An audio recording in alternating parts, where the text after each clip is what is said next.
Hello and welcome to the two-man power trip of wrestling. I am your host, JP John Paz, and with me today is a very special guest. You may know him from UK's Big Brother, of course, from the Nitty Gritty Dirt Show right here on Vince Russo's The Brand, the one and only Billi Bhatti. Billy, welcome to the two-man power trip. How you doing today, sir? Not too bad. I mean, I'm on medication because of my broken leg still, and some of that stuff has some horrendous side effects. But you're catching me a better time now than you were supposed to do it last night. And I was waking up to do that show because these drugs, they knocked me out. These blood thinners knocked me out. But you're catching me now before I've taken the worst one. So, yeah, it's a much better time. Yeah. Good. Of course, you got podcasts on a poll. You've got lock betting. You got soccer gambling, sports gambling. You got so much going on. So what's been going on with you? You've been keeping very, very busy. Yeah, still busy. It was a shame because the last month was supposed to be a massive expansion period where we were going to introduce video bets and things through this sponsorship deal over on a sports gambling podcast that they've got with a company called Blue Wire. But I didn't do my videos because I can't stand up. I didn't do those. But still, it was a really massive month. I was doing a podcast every day for the Euro 2020 competition, along with a Copa America. And generally this time of year, we have the end of the NBA. We have the tennis with Wimbledon, and that comes off the back of the French Open as well. So, yeah, over at Lockbang, it's been really, really busy for our clients. And then, obviously, wrestling is all year round. So you do your normal amount of wrestling content. I do the Dirty Sheets with Cav. I do the Nitty Gritty show with Vince. And then we have podcasts and a poll every month as well. We're now up to July 1997. For those people that don't understand the format that we introduced, so we're in the year July 2021, obviously, but the podcast that we released this month was just a sole focus on July 1997.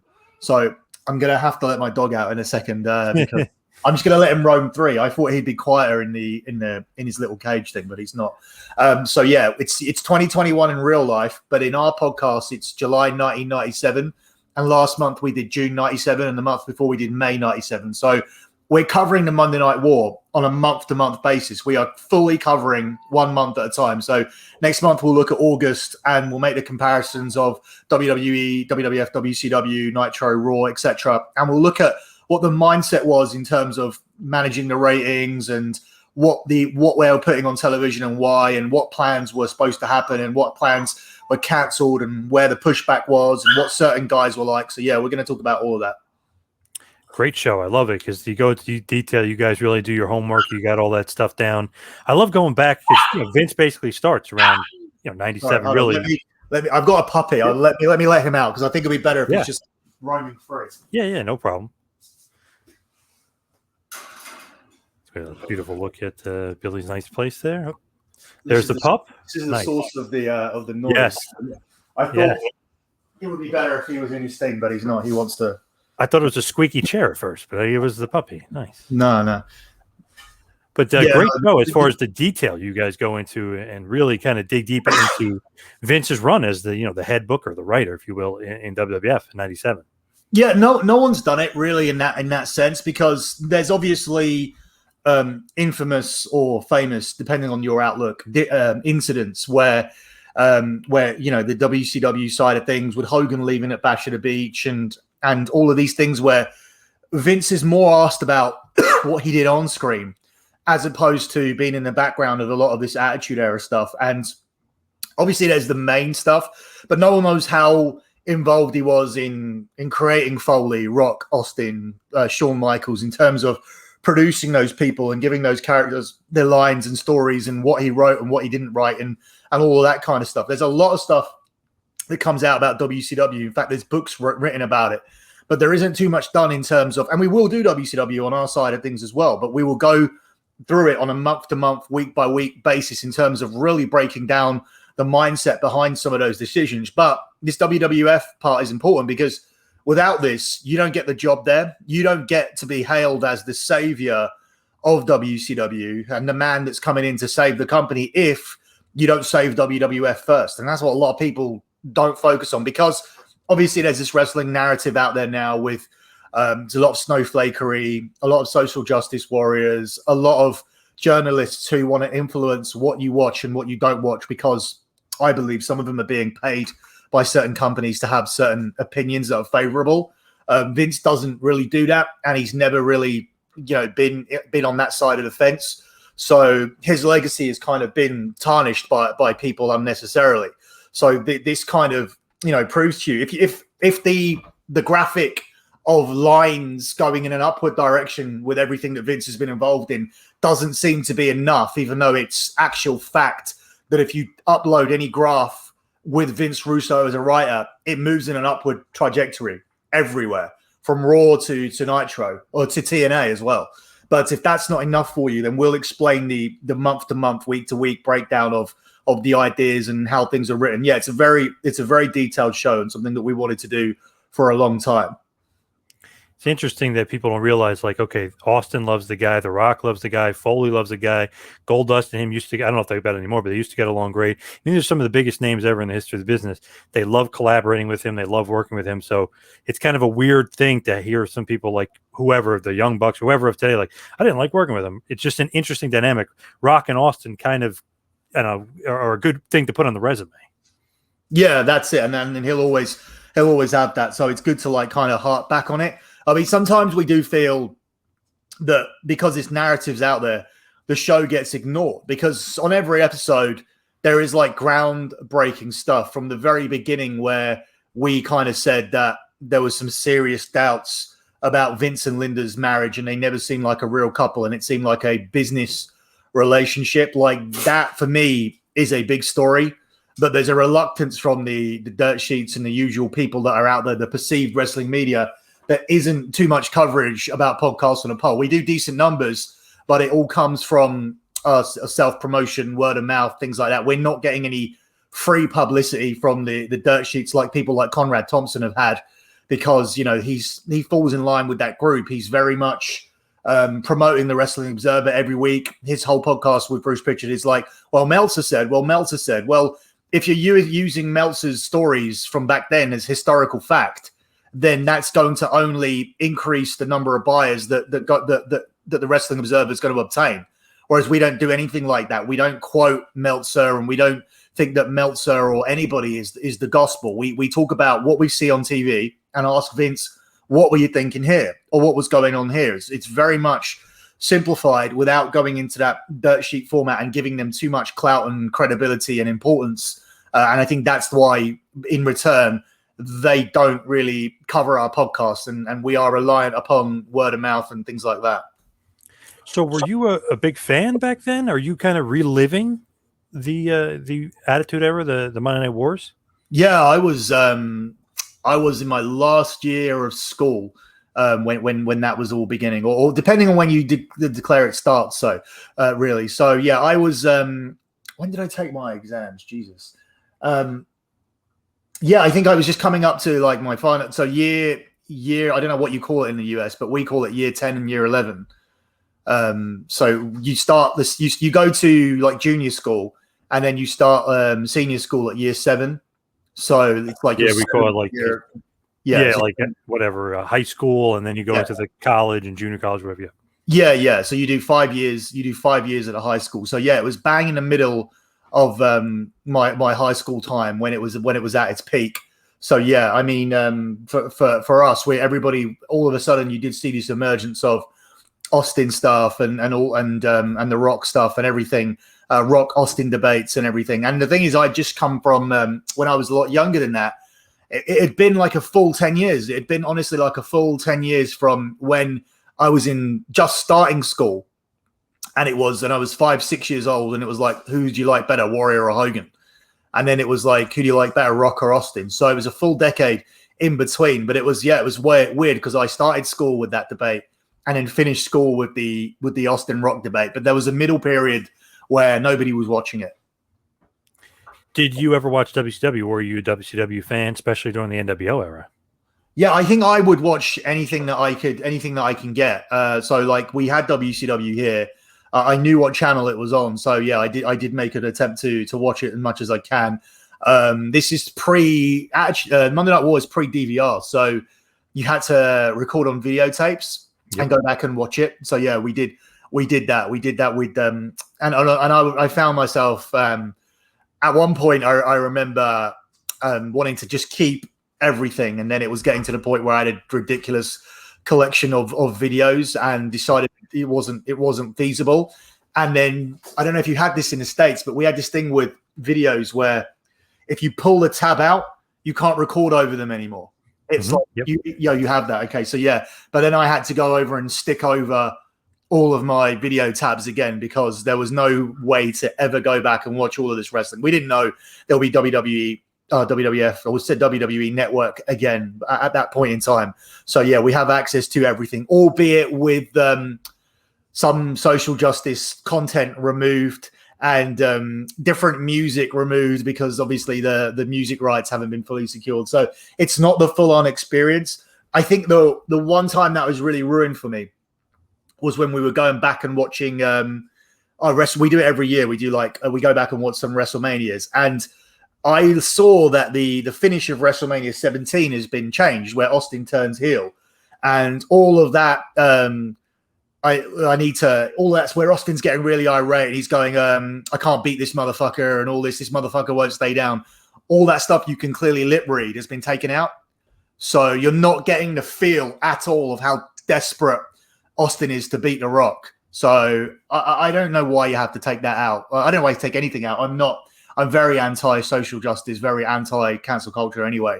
I've not, as much as I'm working with Vince and I work on the Sports Gambling podcast and I go on Conan's show, and I am getting opportunities again from back in 2017 where they wanted to fully cancel me and I lost my verified Twitter account. I've not changed my content. I didn't turn around and go, oh, we better, if we want to get back in the picture, back in the big time, we need to cool it down. We need to stop talking about this. We need to stop talking about that. We need to tone down our opinions. In my mind, although times were financially not as good in 2018, 2019, I always thought that it would come full circle. I always thought people would get sick of this shit and they would actually then crave. There would be a market for people that hadn't turned social justice, that hadn't turned their content into something that was friendly for everybody, but also friendly for everybody is also often boring for everybody, or boring for some people as well. Not everybody wants this. Not everybody wants to see what Ryan Satin does, where he sucks up to every wrestler that comes on his show and gives the same stylistic type of interview all the time. Some people do want a real opinion, and some people do some people are fans from the Attitude Era, and they do remember this when you could do more risque storylines and say things that you wanted to say. And we still crave that, although not realistically ever expecting it to come back. But we also always are looking for, even when I talk to Vince, we're always looking for little ways where all the content could be a little bit more adult orientated under a PG umbrella. We feel that there's no effort on the WWE's part at all to try and raise the maturity level of the content. And them taking stuff off the pay-per-views. Obviously, the music, I guess there's rights, but still stinks to have to take it off. But I hate when they take off stuff. Even Piper, when he did the half blackface with Bad News Brown WrestleMania 6, I hate taking it off because you're not getting the complete show. If I'm a historian and I'm a huge fan and a huge historian, if I'm watching the show, I want to watch the complete freaking show. I don't want things cut off. I don't care if I don't like it. I'll fast forward it or I'll skip over it. You know what I mean? Yeah, John, do you remember? Do you know who it was that left everything on, but they put the disclaimer up saying this was wrong. This is wrong now, but it was also wrong then. But we understand that, but we still want to show it. I think, is it Disney Plus? I think it was Disney Plus that does that. Okay. Yeah. I don't know why we couldn't get that. Yeah. Makes no sense. You don't need to scrub it off. And even when they were taking Benoit off stuff, I'm like, why is this show 12 minutes shorter than it's supposed to be? He was there historically. We know he was there. Keep him on the show. Just, I don't know. I hate all that stuff. It's so stupid. Yeah, you go to WrestleMania 20 and Undertaker and Kane is a 2-hour match. Yeah, the main event. Yeah. Yeah. Oh man, yeah. I just don't get that stuff. I don't get why people get their kicks off of the canceling stuff. It's very, very, very silly. If you don't like something, don't watch it. Don't fast forward it, skip it, whatever. You could put the disclaimer on the bottom of the screen, but I just hate how they take some of the stuff off.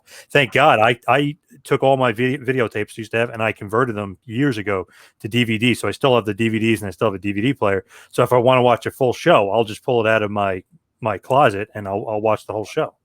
Yeah, I still got all the videos, but I believe that they have like a monetary value in their original like VHS cassettes and Oh, everything. yep, So no doubt about it. yeah, I'm keeping all of that stuff here. There's a lot around this flat. There's a lot of stuff. You like nostalgia? There's actually, I don't know if I can pull this around to there, but there's actually the original like gaming console in the corner here. If you can see, yeah, can you get a glimpse of that?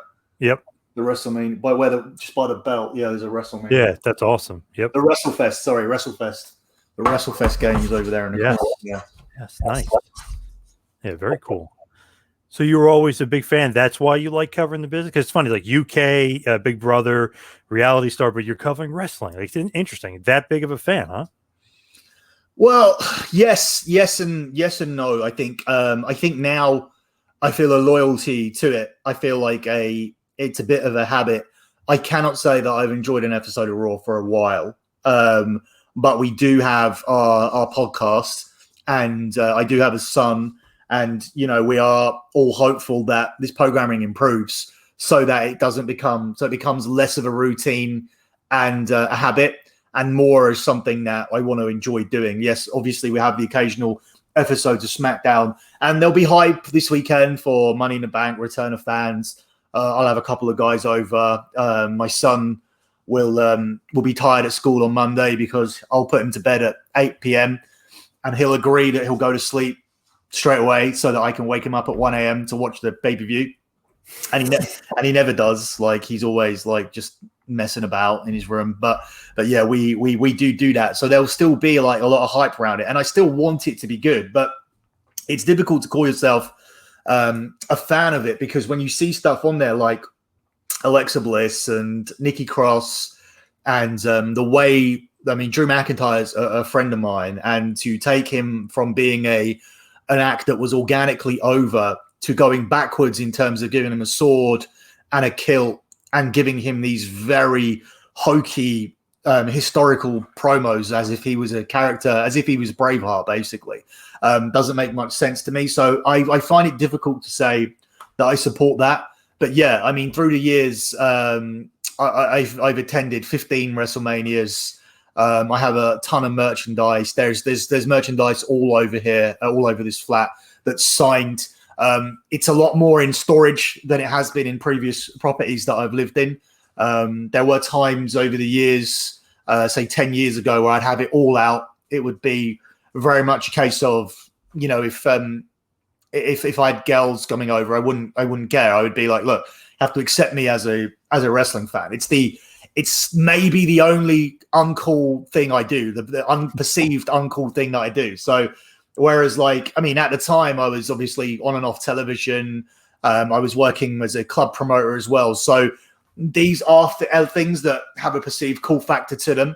But then you come to my flats and there's a lot of wrestling toys around.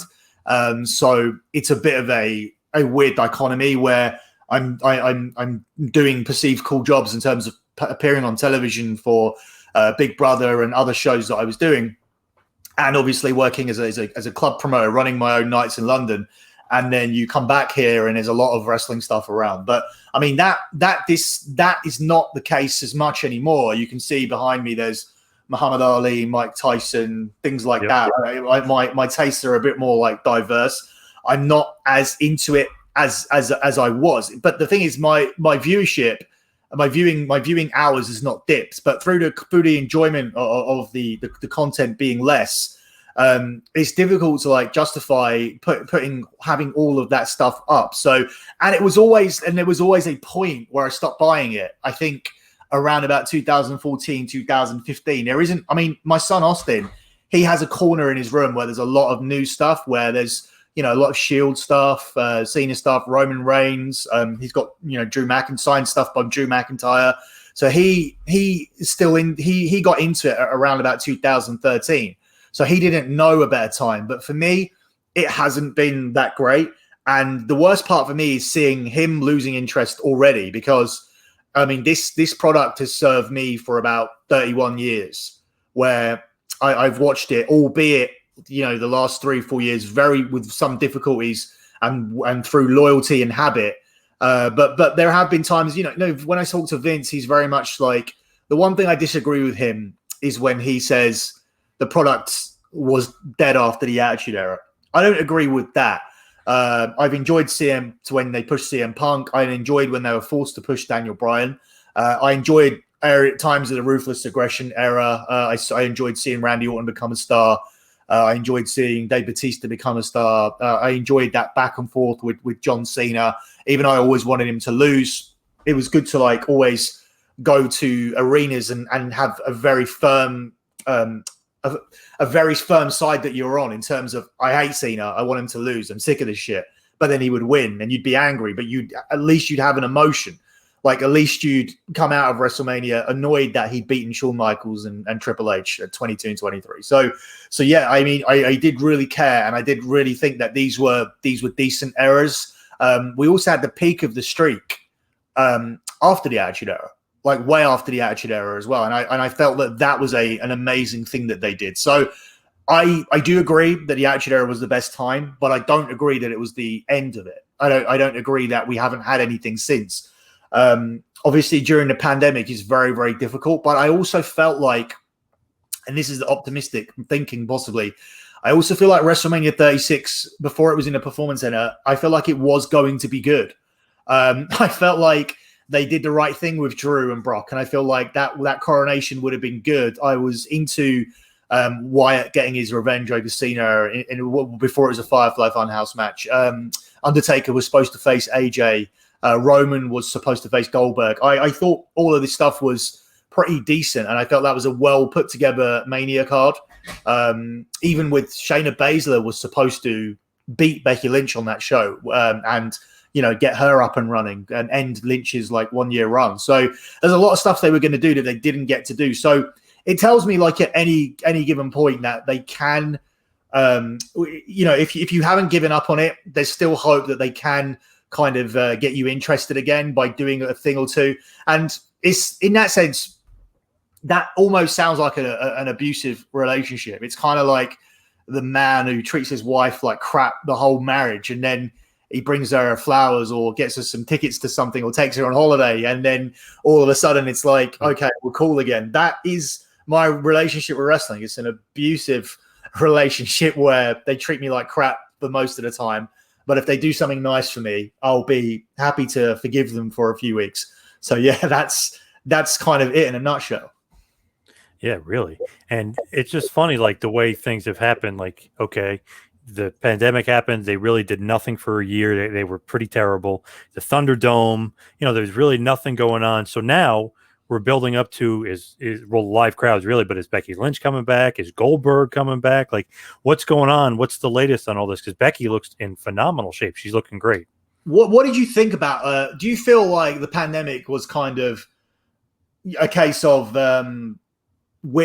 they deserve credit for managing to find ways to stick around, whereas everybody else took their break? Or do you feel that it was creatively lazy because you were doing a pre-tape show? They did a lot of in-ring, especially in the Performance Center, and I just felt like this was an opportunity to shoot a load of like hokey backstage stuff, like to do sit-down interviews, to do more like angles where you took it away from a wrestling ring. Like you could back in the day, I remember just stupid shit like they would go to a sushi restaurant and Yokozuna would eat like 20 pounds of food with Mean Gene sitting there. They were cooking up the beef and the steaks, and they were pretending that he would eat it all. In fact, on the Yokozuna documentary recently, they said that he actually ate a lot of that food. He actually ate a ridiculous amount of that food. Like they were telling him, like, you don't have to. Like we're just trying to, we're trying to create an illusion here. But actually, Yoko was eating a lot more. But just stuff like that. DIY with the Bushwhackers and Lord Alfred Hayes. I remember all this stuff. I remember, just a lot of the stuff they did on Primetime Wrestling actually. And I just think that they could have like gone back to that during this time where they're in the pandemic and done a very different type of wrestling show. But they didn't. They just went back to the whole in-ring thing. And I felt like it was an opportunity wasted. I feel, yeah, okay, you kept us around. We were desperate to watch something. There was no sports. So at least there was Raw and SmackDown every week. But I also feel like they did nothing with it. They were completely creatively redundant. I thought totally creatively bankrupt. I mean, just didn't do anything. Remember a few years ago when they had that really bad storm and they had to do Raw and they taped it from literally the Stanford Yeah, studio? with the That Heyman Roman thing. Yeah, it's Yeah, good. like that was cool. Like that's what I thought we were gonna get more of. Because okay, we have to be, I think, out of the box. We have to film these random promos. We have to go to these random places. I thought we'd get more of that, but instead we got just overly done 15-minute boring matches where Charlotte's going to beat whoever, and just the matches are way too long. It was horrible, creatively horrible. I don't know who's responsible, if they did it on purpose just to like, oh, we don't really need to do anything. We're making so much money from USA, who cares. And creatively, they were on the right track for a bit. Like it seemed like their creative juices only had 2 weeks of energy in it, because it was like we did see Undertaker in a graveyard, and he cut that promo where he said, "Alan Jones, seen as we're like shooting now," where he said where he was talking about his wife and everything like that, and then we had, I believe, Edge cutting one and Kevin Owens cutting one, and they were cutting them on the stage at a performance center. A load of guys cut some really good promos before WrestleMania 36, and then we came back, and it was a case of something happened, I think, where Vince was just like, "We're stuck with this shit. Like, we're just going to put on our shows. We're just going to get through it, and automatically when we come back, the fans will come back, and we're ready to take a ratings hit with it." So I was disappointing that the perceived creative genius, which is Heyman, who didn't have any pushback on that, and didn't fight Vince on that, and to the point where he ended up being the scapegoat for it. So obviously, I don't know the ins and outs of their discussions. My news isn't to that level where I know how hard Heyman was fighting privately in a room with Vince. Like, I don't have secret cameras. But I was disappointed by how little they did, and I also don't necessarily believe that mindset of when the fans come back, we're okay. We just need to ride this out. Performance Center, Thunderdome. We just got to ride it out, and everybody will be back. How are you getting them back this week? I don't know how you're automatically doing that. I mean, yeah, you can bring The Rock back, you can bring John Cena back for a week or two, and all of a sudden you get the boost of that. But how do you keep these people? Is it just as simple as, we don't want to watch it in a performance center, we don't want to watch it in the Thunderdome? Once live crowds are there, we're going to be completely interested in your 23-minute matches that go across 2 ad breaks between 2 guys that don't have a storyline together. I don't think that's going to work. Definitely not. So what are the plans? Is Cena due back? I'm hearing from everybody who claims that they have the story first, but who knows who truly has the story first. But is Cena on his way back? I had the story first. With that being the main event for SummerSlam. Yeah, I announced it on Vince's show a long time ago. Yeah, it's going to be John Cena and Roman Reigns. I'm not 100% sure on how they are supposed to get there, because there was never a doubt in my mind that was going to be the main event. But Vince really wanted to simplify the way he did it. So he wanted John Cena back on the first SmackDown back, which is this Friday. Now, that hasn't been announced or advertised. So that is odd if they're going to bring Cena back as a surprise. I'm not 100% sure that they will.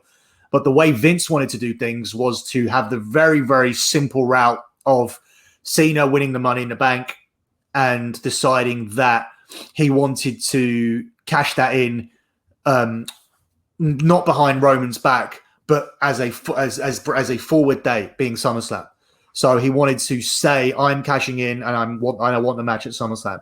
So this got a lot of pushback, particularly from the Raw writing team, who haven't been given anything as of late. There's call-ups that they want from NXT, particularly Finn Balor, and Raw haven't got that. Raw were lobbying for the Money in the Bank in terms of having a proper Money in the Bank winner. Last year it went to Otis and went to Oscar. Oscar immediately cashed in because Becky belt was in the briefcase. Otis was a bit of a joke. We then had Miz over, and obviously the plans with Miz were limited. So they wanted to have a proper Money in the Bank winner on their show. And I believe that they could win that argument, because I believe what we're seeing is a storyline where Bobby Lashley destroys the New Day with Kofi and Woods. And I believe that if Big E has the briefcase, he will end up going to Raw in the draft, and then he will be over to avenge what happened to the New Day. That's not a story though. That's just how I think they'll end up doing it. But I feel like eventually, whether it be Riddle, whether it be Big E, I can't see any other winners, to be honest. I do think that they'll win out that argument. I do think that Vince will be talked down in terms of giving Cena the Money in the Bank briefcase and cashing that in at SummerSlam and then not having a Money in the Bank holder for the entire year again. It doesn't make any sense, especially with how compelling your intentions are to make this TV. In terms of trying to get your ratings back. Raw's really low. SmackDown's even at 1.8 as of late, 1.77, I believe. So you need to have compelling television. There's talks of more Raw roulette, more old school Raws, King of the Ring tournaments on TV. So these are all things that they want to do, which tells me that they really do care and they really are concerned about bringing these fans back, and they really do want to start seeing some 2s and 3s on their ratings. So the television is going to be very important. The other story that was out there was that Cena wasn't going to do SummerSlam because of the movie. The only issue with that would be is if Cena can't do the televisions to build up the SummerSlam, because the idea is for Cena to come in is to help the ratings, not just to help SummerSlam as a whole. But from what I understanding is that the filming schedule doesn't coincide massively in terms of a point where Cena will get involved with the filming, and the film studio are aware of his commitments and there are no insurance issues. So you'd be looking at missing one or maybe even no SmackDowns at all. So I think there's enough there for WWE to just say, we're going to proceed with SummerSlam, and we're not going to let a couple of filming dates disturb us. What about Brock Lesnar? I know he's got his ponytail and he's cutting meat and he's a butcher and doing all this other stuff. Is he due back at all? Because I know they're going to probably have to pay him upwards of $12 million a year to return. That's not his salary. Where did you get that one from? I don't know. I was reading it online from everywhere saying that he probably ended up making, I think it was $12 million last year. One of the sites, I don't even remember which one, but it was on, they copy and paste each other. It was on a bunch of them that he ended up making like $12 million or something his last run. Yeah, that would depend on what his merchandise sold. So we're one of the only sites that have ever had the real story on Brock Lesnar's deal. I find it so funny when Dave Meltzer did a story it was about 6-7 months ago. No, it was like last year's SummerSlam. So yeah, it was a year ago now. Jesus. It was a year ago where Dave Meltzer was saying that his merchandising deal had run out. And that they were his contract had expired and his merchandising deal had run out. Well, they don't have merchandising deals. That's not what they're called. That's just Dave Meltzer being in his wrestling bubble and making up things. So the real story was, and I'll go back to the beginning with Brock. It won't take as long as you think.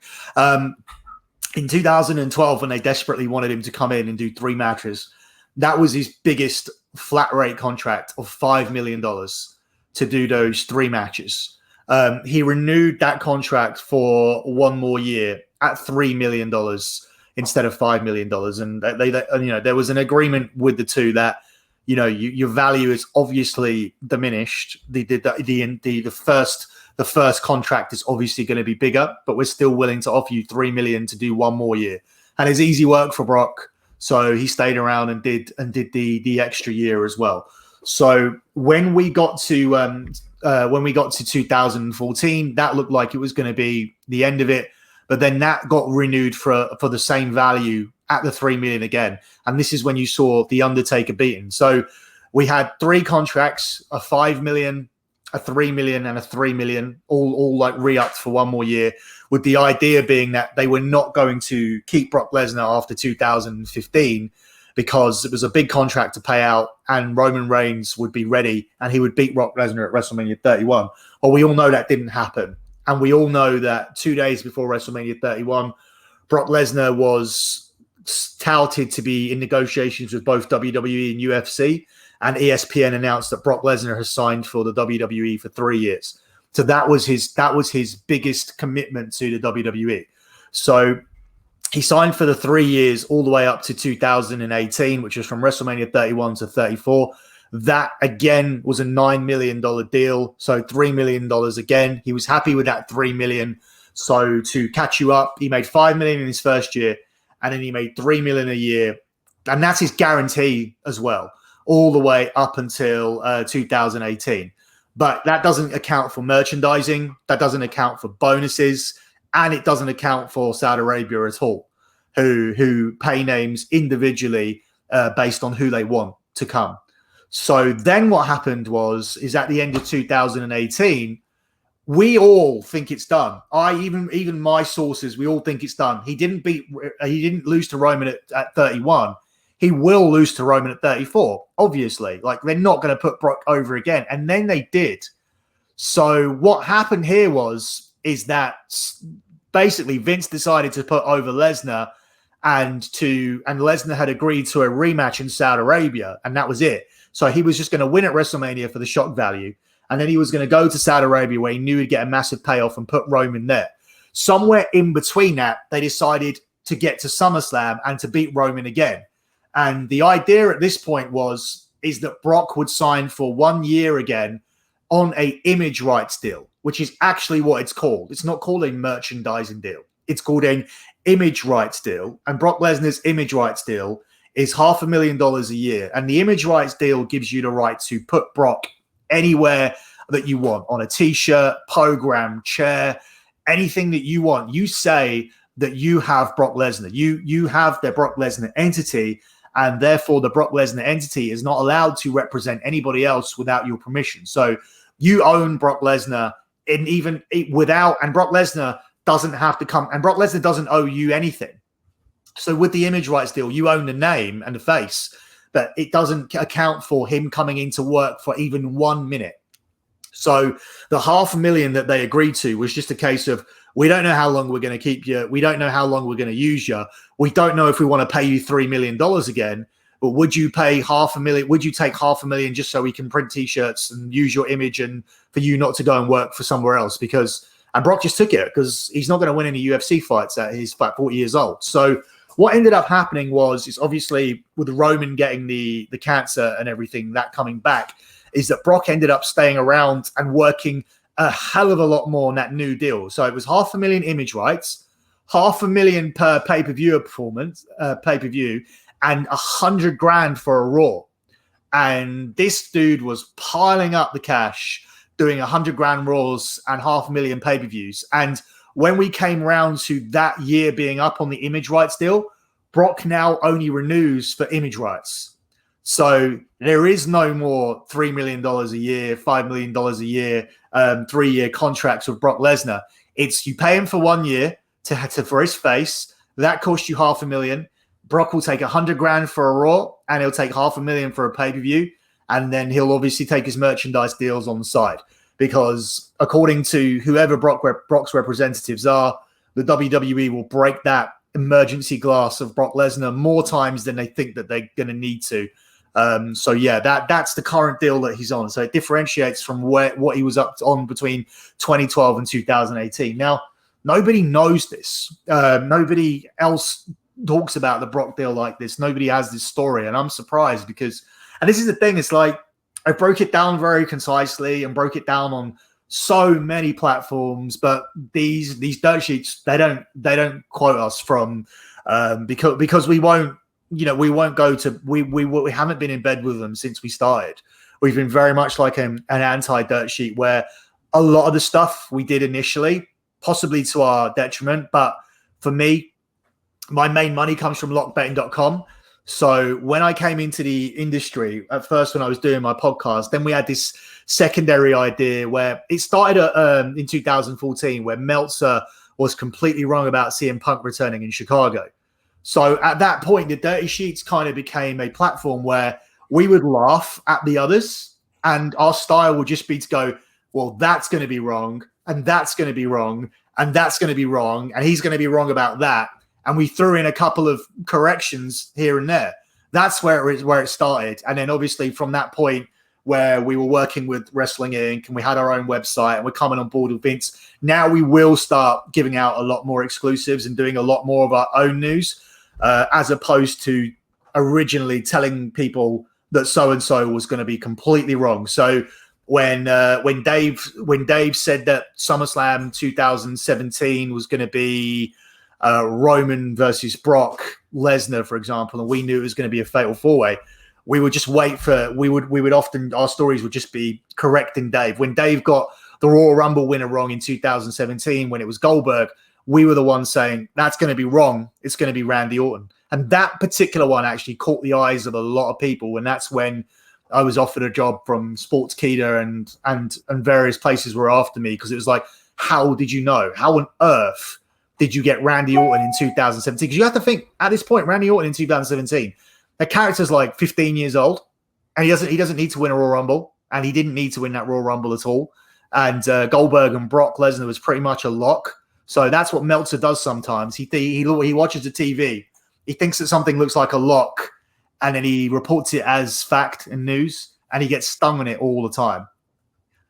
Whereas we actually talk to some real people and get real information. And then one of the things we do on our service is that we allow our betting customers to profit from the wrestling, from the information that we have. The betting customers are always the priority, and they'll get the news first and the information first over people paying the lower level Patreon price for the wrestling news. Do you remember what happened with the Punk news and who fed him that information? No, I don't. I just knew he wasn't coming back. I knew he reported it, and I knew when they played his theme song, Heyman came out. So I'm thinking in my head, okay, Heyman told him Punk's coming out, so everyone gets their eyes on the show, and it's Heyman. So to me, Heyman had to have fed him that news, and he like kind of baited him, I guess, a little bit. To me, anyway, because he's been known to be, the guy who feeds Meltzer news for a long time. I didn't know that. So on the Chicago show in 2014, Heyman, when he was representing Brock Lesnar, came out to Punk's music. From what I remember, yes. Okay. The music hit, and then he came out and he goes, aha, and he was the big heel or whatever. So to me, somebody told him that they were playing Punk's music or something, and Heyman must have said, he must be coming back. So everyone has their attention on that show, and then Heyman ends up being the focal point. So Heyman, he's been known to be somewhat of a guy who will give up some news, a leaker, I guess you could say. Yeah, and that's the thing with Dave. Like my burial of him has never been hate fueled. It's just been a case of just sort of indicating that these guys are wrong. Like, and I understand that Meltzer, for me, Meltzer's the originator of bringing this news out. Mm-hmm. Meltzer's the originator of finding this market. It's like, oh shit, I can find out a little bit of inside information, and I can profit off this. I can have a profitable site. So he's the originator of the whole thing. So you can never turn around and criticize him for finding a way to make money. But the fact is that his information has been wrong for a decade. And that's no longer what Dave Meltzer's about. Dave Meltzer is a guy, whether you like him or not, and I think his influence is very, very much overrated. But you can't help it, because wrestlers themselves, wrestlers that I know, are waiting for his rating. Like, so he has navigated himself into a position of importance. And we're talking way back where I understand that Bret Hart would sort of pin the success of his matches or the way his matches, or would evaluate his matches based on, what Dave said. Even though Bret Hart is known not to necessarily like Dave Meltzer, he would still wait for the Meltzer rating in sort of as a affirmation as for how his match actually went and compared to how it was in his head. So that's crazy, because that should be his legacy. I think, okay, so you held people in, they think you got some news, but this star rating system that you created is the more significant thing. And I feel that even the credibility of that has been destroyed with this relationship with AEW and Japan and his love for Kenny Omega and Young Bucks. So the only like lasting bit of credibility that he had and his legacy would have been the star system and how it was important to all wrestlers, and it is. He ruined it by giving out 6-7 star matches to his friends. So that for me is the shameful thing about Dave Meltzer. Now, as we hit the wind down, we'll head towards the finish here. You've got so much going on. We're talking about news and stuff, but what's going on with the Nitty Gritty Dirt Show? Obviously, one of the most popular shows on Russo's Patreon. just constantly surprising Vince with news? Do you guys prepare beforehand? Like, what's kind of the latest? Or you just say, hey, Vince, I'm going to talk about this and just be ready for it? Vince doesn't like to prepare for any show at all. Like so we have this so me and Cav always say over on Podcast and Apollo, it's like the one thing that we don't, so it's weird because it's a catch-22. We wanted to do our show because we hate it when Bruce Pritchard makes up lies. Right. He always has an answer for every question, but most of the time it's not true. And in Russo's case, sometimes he'll flat out tell you, though, I don't know, bro, that wasn't my department. I wasn't involved in that. I wasn't involved with contracts. I don't know why Sid kept going on and off TV. Like, so, you know, sometimes we say to each other, it's like, damn, it would have been really great if we had an answer there. So we discussed like handing Vince the show questions, like the format, which me and Cav always have. We always have 15 to 20 in order. And then we cut them out, you know, if we're running out of time, then we do, you know, they're prioritized essentially, right, and color coordinated for me and him to ask the questions. That's how we do it. So we've said to Vince loads of times, like, do you want the notes or anything? And he's like, no, bro, I want to give my like real answer. I don't like to be prepared for anything. I like to shoot on every show. And that's the same with everything. Like, he doesn't have my news. We don't have a format for the YouTube show where we're coming on and plugging stuff for free. I mean, we might talk through the week. If there's a ridiculous story, like this week, I gave him a hilarious story about Karrion Kross and Scarlett. Well, not hilarious if you're Karrion Kross, but just something that is close to home with Vince, because Vince talks about a lot of the time about how the wrestlers are dirtbags and how you should never bring your woman to a wrestling backstage area, and how there was no loyalty and things. And Vince is very much high on that.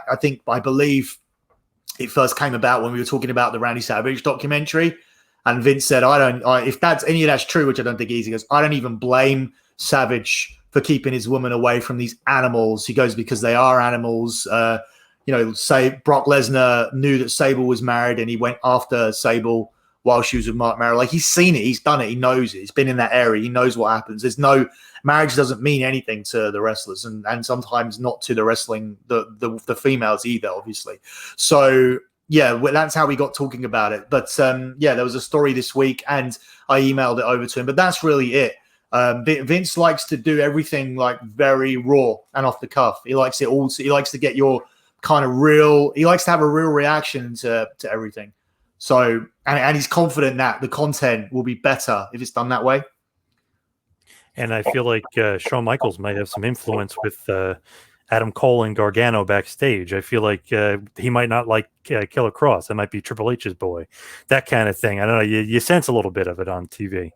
Yeah. Did you see the story this week? Do you know the story? A little bit, because Vince was talking about it a little bit this week. He mentioned how he's like, oh, there's something there with Cole. So I know you guys had talked about it. Yeah. So, I mean, in a nutshell, the issue, because the issue is that Adam Cole went on, they don't have scripts on there. They're trying to get people to improve the way that they speak. So it's a bullet pointed format, which is surprising because when you get to the main roster, it's script. Right. So the idea I would think would be to prepare yourself for the next stage, but it's not.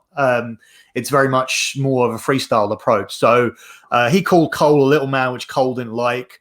Cole ripped his entire act to pieces about how he needs the girl and the pyro and the entrance, and all they need to do with Adam Cole is ring the bell. So Kross went off on Cole backstage. As a punishment, Kross was sent to main event without his entrance. So they stripped him of everything that makes Karrion Kross what Adam Cole said makes Karrion Kross. There was no punishment for Adam Cole. And this was done in a way to show Kross that you do need all of this stuff, because this is what it looks like without us letting you have your girlfriend out there, and without us giving you the cool entrance and everything. So the dirt sheets didn't pick up on that as a punishment, because obviously, what was his name? Bronson Reed was sent on the same trial, and it was a trial, but there's no justifiable reason to do that trial without the entrance and everything like that. So that was the story in terms of them punishing Kross. But the background of that is that this wasn't Kross's first issue. there's been backstage heat on Cross for a while because the feeling is that he's quite moody and he's a little bit paranoid in terms of Scarlett Bordeaux and the fact that she knows all of the guys in the back, and she has worked in more promotions than Cross and has had like relationships with others. And some instances she's had some very personal relationships with some of the guys. But the problem is that Cross cannot work out who it is. So around him, the atmosphere is often described as frosty. And Vince didn't know what that meant, but it's not warm. It's basically, there's some friction there with Cross and certain guys. And, it's highly speculated that one of the guys that she'd been with before was Seth Rollins. But what he can't work out and he's around a lot of people all the time, is who's talking to my girlfriend, who knows my girlfriend in that way, in an intimate way. And that is causing an issue because she does know everybody.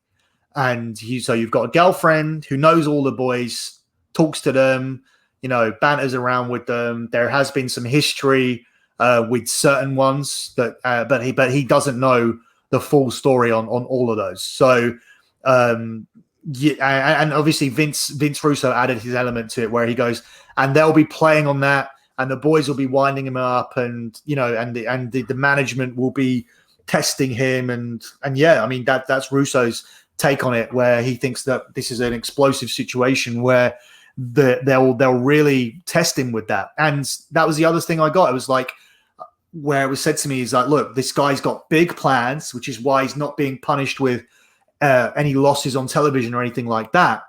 But when it comes to the main roster, Vince McMahon is not going to push a 35-year-old with paranoia issues. So they are going to actually test him with all this stuff. They are going to be them childish self that WWE are with backstage things. We've already seen people like Johnny Gargano saying things like, you're not that talented, and throwing in these kind of lines and digs. And yeah, he's just going to he'll be on top on NXT, but he's going to have to eat a lot of shit, and he's going to have his temperament tested. Even stuff like a few weeks ago, we saw Austin Aries walk into a room, and she's often very covered up. But we saw a few weeks ago where she had her boobs pushed up to her neck, and in a different kind of outfit. And he went, "Whoa, those are huge!" And he goes, and he walked up to her and pulled up her hand, and it was her nails. She had like huge nails. And it was kind of like, and then Johnny Gargano pulled him away. He goes, "Don't touch her. Stay away from her. Stay away from her. You don't want to talk to her." And we sort of dissected that as being them taking the mick out of, or taking the mick. Is that American? Can you say taking the mick? No, what is that? Taking the mick. Mocking. Okay. Yeah, mocking Cross in terms of his backstage interview, in terms of, how guys do like go wow about her. And then how one guy got pulled away and got told not to talk to her because she's with Cross. And we sort of mirrored that to say, are they mocking the real life, the real life tension in this segment? So, I mean, a lot of that is speculation. I mean, that's what me and Vince like to do. We do a whole show where we have stories, and then we speculate on how they may go, what may happen next. His writer's take on things. So yeah, that's the cool thing about the Nitty Gritty Dirt Show. But over on the dirtysheets.com is just a place where I write the stories. So give us all the other locations, because you got podcasts on a poll, you got Dirty Sheets, you got Lock Betting, you got your sports gambling. Give us all your plugs. Yeah. Okay. So I work on the sports gambling podcast. I work on the one of the umbrella podcasts, actually, the soccer gambling podcast. Originally, I was on the sports gambling podcast, and they had loads of sports on there. But their growth has been so phenomenal in the last 3 years that they're now breaking off individual sports into their own podcast. So I'm the host of the soccer gambling podcast. All the soccer shows will be done by me. I also host a fight show, which is still actually on the sports gambling podcast. There has been no breakaway combat sports channel as of yet, But yeah, I do the fight show this weekend. I picked Dustin Poirier to easily beat Conor McGregor, and he did. I know he broke his foot, but he was never winning that fight if he came out for round 2 anyway. I actually even think the round might have been 10-8, to be honest. So yeah, I do the fight show, the Soccer Gambling podcast. Off the back of that, I have lockbetting.com, which is where I sell all my betting picks for each month. I have 98 months in a row of transparent track profit. So I've never had a losing month in 8 years. I've always made a profit every single month. This is tracked via spreadsheets. If you go to my Twitter account, which is at SGP Soccer, the pinned tweet is always the spreadsheet from the last month. So you have to think. I use Patreon as my site. All of my clients are there. The comments are on. They're not off. We have all the comments on. We have people have the ability to tweet me. There's no way I could fake my profit for these spreadsheets or what I put on there. Obviously, there would be some very angry clients, or there would be clients disputing, the spreadsheets and whatnot. So that doesn't happen. I don't give myself a window to lie. So yeah, I genuinely have 98 months of transparent track profit, and you can look at the pin tweet over at SGP Soccer, or you can go to lockbetting.com and look at all of the previous P&Ls. I do my wrestling news at thedirtysheets.com. That's why I write it up. And I'm not going to lie to you. There is honestly around about 6 or 7 stories that go up a month on that Patreon page, but they are all correct. If it goes up on there, it will happen, or it has happened, or the backstory behind it is correct. So it's not this dirt sheet thing of 4 or 5 stories a day. It's not a dirt sheet alternative. If you want to read dirt sheet bullshit, go on the dirt sheets and get your fill of lies and speculation and non-stories. But I have 6, 7, maybe more, maybe less of real things that really do happen and will happen. And also like betting packages for wrestling and UFC on there as well. Podcastandapole.com is the Podcast and a Pole Patreon page. That's where, so you get Podcast and a Pole on iTunes, comes out every month. As I said, July is coming out this weekend, and August will come out next month. So it comes out always on the same day as the WWE pay-per-view that month. So the idea is to listen to Podcast and a Pole that day, and then obviously watch the pay-per-view in the evening. But podcastandapole.com is where we have the exclusive podcast. So that's where we do the spotlight profiles. So we do an entire podcast on Vader, on Ultimate Warrior, on Sid, on Linda McMahon, on The Undertaker, on Shawn Michaels, on Randy Savage, this month on Ahmed Johnson.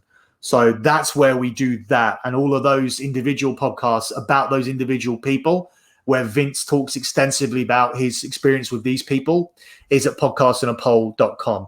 I also do a bonus show with my colleague Cav, where we fill people in on what WCW were doing against the WWF on Raw. So sometimes we don't go too deeply into that. The reason we did that extra show is because Vince actually dispelled one of my theories that I always thought that they would watch Nitro. I even thought that Nitro was on while Raw was on in the back or whatever. And Vince actually told me that's complete bullshit. He said that he hardly ever watched Nitro, and it certainly wasn't on in the back. So, yeah, so that whole theory that we were kind of going to build Podcast and a Pole off, where it would be like we would talk about Raw, but then we would also talk a little bit about WCW. The whole idea initially for the concept was to turn around and go, well, you're doing this and WCW are doing this. What do you think about it? And Russo is very much like, I didn't pay any attention to them at all. So that's why me and Cav have done this extra show over on podcastandapole.com, where we do give you the comparison of Raw and WCW. So that's kind of partially what the show was originally meant to be with Vince. But I think if anybody's listened to it, we don't need it to be that. You're getting enough insight in terms of what was on WWF Raw without needing his opinion on what the opposition were doing. It's not necessary. So me and Cav cover that. And the last thing is the Dirty Sheets. That's where me and Cav do our show every 2 weeks on iTunes. And my son's Instagram is at Austin's Toys and Games, where you can have a look at the toys and things that we do have up in the place. It's not just wrestling stuff either. It's other things that we have as well. He's actually just got I'll point my camera over here, my light over here. If you can see this. Can you see this karate? Oh, yeah. Yep. Yeah. Nice. So So those two were signed by the two guys. They were supposed to come over to the UK, but everything has been cancelled. So the guy kind of offered us to send our stuff in to see if people wanted to send their stuff in onto the Cobra Kai set and see if we would sign it there instead. So it's not the same. Like, we'd rather have met these people because that's been my favorite film since I was a kid. And my kid loves it as well now. But yeah, that wasn't to be. So yeah, but we still got that stuff signed. But yeah, so all of that is up on Austin's Toys and Games on Instagram, and I think that's it. I don't think I missed anything out. I think you got it all. Podcast on the Pole, Nitty Gritty Dirt Show, lock betting, soccer gambling. Yeah, well, Nitty Gritty Dirt Show is right here. Are you in the same packages as Nitty Gritty? Like, if they have your show, do they get our show? Is that so? Some of mine. So some of them, like Dr. Tom, I do. That's on Patreon with yours. Dutch, I think, is on yours on Patreon. Dutch Mantel. But this show, where this will be airing, it will be on Realm and Russo's brand. So you're right. It's interesting. I actually said to Vince, I said, like, not because I'm bored of doing my show with Vince, but I look at the people on there, and I said to him, like, just throw me in with some other people. Like, I think, I've done my first year on the brand. I think now, like, I'd like to do things like this and go on other people's shows. I like talking to Disco. I've never had a long conversation with Bin Hameen. I think that would be so interesting. Stevie Richards, the beautiful people. Yeah, I just want to, like, mix it up now and just sort of do like a little world tour of the brand. Yeah, but I think he'll sort that out for me this year. Nice, great idea. But Billy, thank you so much for all the time today. Really appreciate it. And everybody, check out the Dirty Sheets and Podcast on a Pole for sure, and lock betting, of course. Yeah, thank you. Cheers. Thanks.